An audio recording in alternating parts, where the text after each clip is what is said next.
Shalom saudara-saudara yang terkasih dalam nama Tuhan Yesus Kristus. Hari-hari ini kita sedang dibuat lucu oleh seorang yang bernama Ustadz Stephen Indra Wibowo. Dia mengaku dia adalah mantan seorang Katolik. Dia adalah mantan seorang Romo yang pernah melayani di gereja Katedral Jakarta. Berikut saudara akan menyaksikan video yang pertama dari Ustadz Stephen Indra Wibowo. Saya lahir di keluarga Katolik, keturunan Tionghoa. Ayah saya sampai hari ini masih di salah satu ketua di PGI, Persekutuan Gereja-Gereja. Nah saudara, dari kesaksian yang pertama ini membuktikan bahwa dia pembohong saudara. Kenapa? Karena PGI adalah sebuah lembaga yang menaungi atau membawahi atau melindungi gereja-gereja Kristen Protestan. Jadi dia berkata kalau ayahnya adalah salah satu orang yang ada di PGI, bahkan sebagai salah satu ketua. Ini sesuatu yang tidak benar saudara. Karena PGI itu adalah lembaga yang dikhususkan untuk menaungi gereja-gereja Protestan, bukan gereja-gereja Katolik. Berikut video yang kedua saudara. Ibu saya alhamdulillah sampai hari ini masih hidup dan salah satu saksi hidup masuknya Tiberias di Indonesia. Yang KKR gitulah. Ya, penyembuhan massa. Nah, itu salah satu yang bawa ke Indonesia ibu saya dari Amerika. Nah, yang kedua ini saudara lebih lucu lagi saudara, karena dia berkata bahwa gereja Tiberias itu datang atau dibawa dari Amerika Serikat dan masuk ke Indonesia, dan salah satu orang yang membawanya adalah ibunya.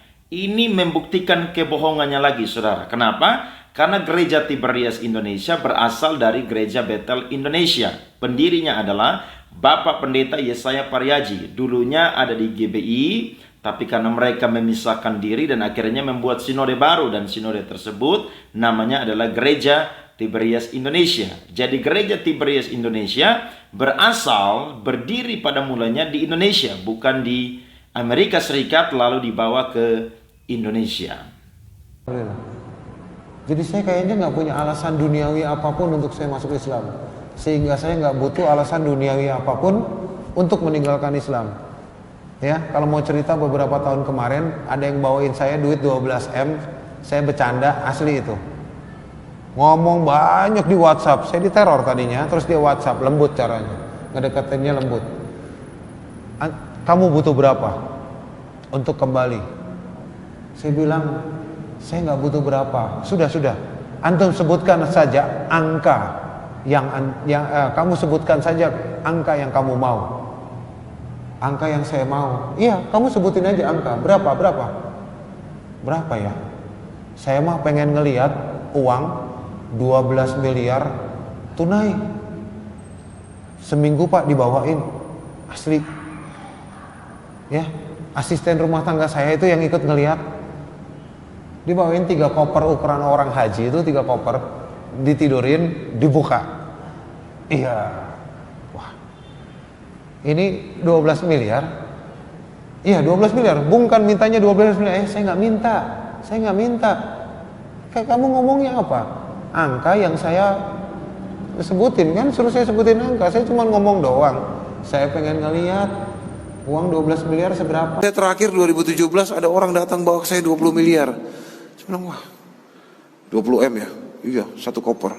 Asal Bung kembali. Apalagi? Anjing aja, emang seru sih. Apalagi? Iya, kalau Bung ditinggalin lingkungan kerja, kita kasih kerja Bung. Kalau Bung ditinggal istri, kita carikan istri buat Bung. Wah. Kurang banyak mas. Kita bisa tambahin.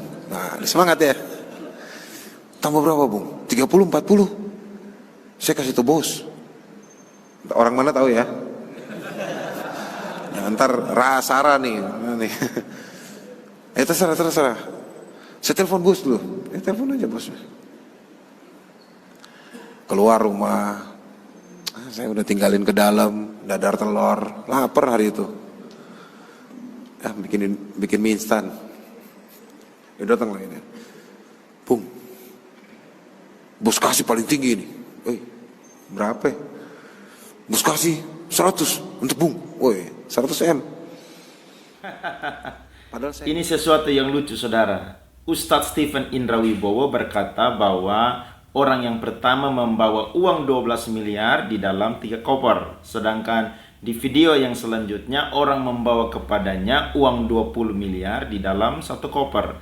Menurut saudara dan saya, 20 miliar sama 12 miliar banyak mana saudara? Kemudian saudara, dia berkata lagi bahwa orang membawakan kepadanya uang 100 miliar atau uang 12 miliar. Kalau benar Ustadz Stephen Indra Wibowo ini ditawarkan uang oleh seseorang, maka pasti dia akan menunjukkan orang tersebut. Tapi kalau kita melihat dari kesaksian-kesaksiannya, ini hanya sekedar asal ngomong saudara, tidak ada kebenarannya.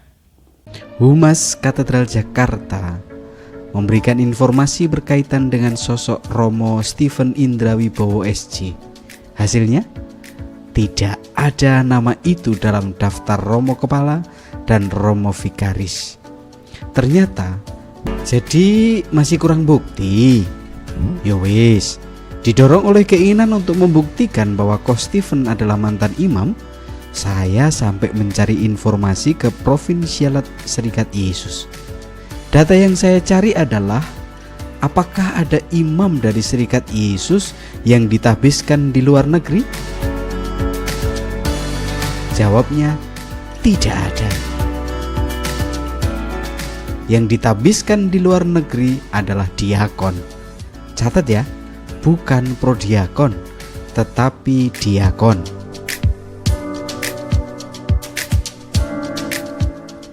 Dalam pengakuannya, Ustadz Stephen mengaku lulus SMA pada umur 15 tahun. Jika ia kelahiran 1981 atau 1982, maka ia lulus SMA pada tahun 1996 atau 1997. Karena kecerdasan Ko Stephen ini, saya berprasangka baik. Begitu lulus SMA, ia ditahbiskan menjadi imam Serikat Yesus. Maka perkiraan data yang harus saya ambil berada pada rentang waktu 1996 sampai tahun 2000. Dan inilah daftar tahbisan imam Serikat Yesus pada kurun rentang waktu itu.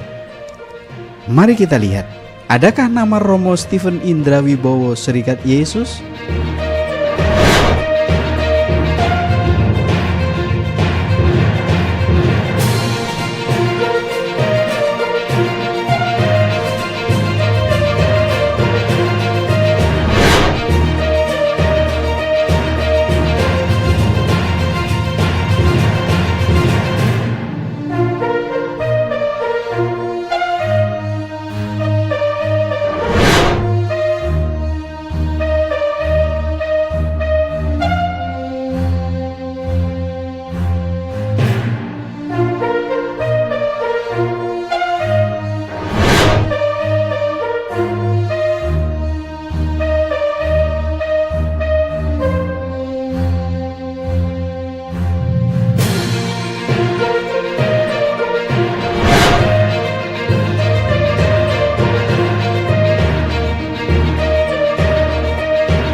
Jujur, aku pengen ketawa ketika mencermati data-data itu.